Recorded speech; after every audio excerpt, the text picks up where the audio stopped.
Whew. It's about 10:45. I'm gonna be honest with you. From daylight till about now, it's all I can stand. I feel like I just want to jump out of a window or something. I did have better luck this morning than I have.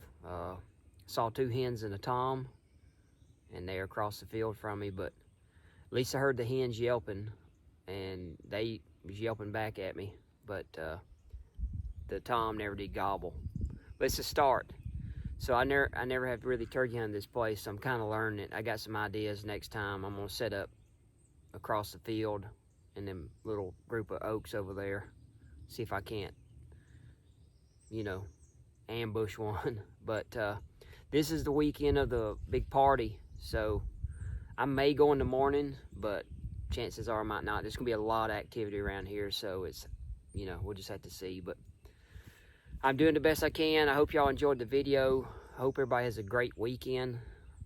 Thanks for watching. If you enjoy the content, share it with someone else that can watch it as well. God bless each and everybody out there. And this is Trent Cannell saying so long, everybody, from the Peach State of Georgia.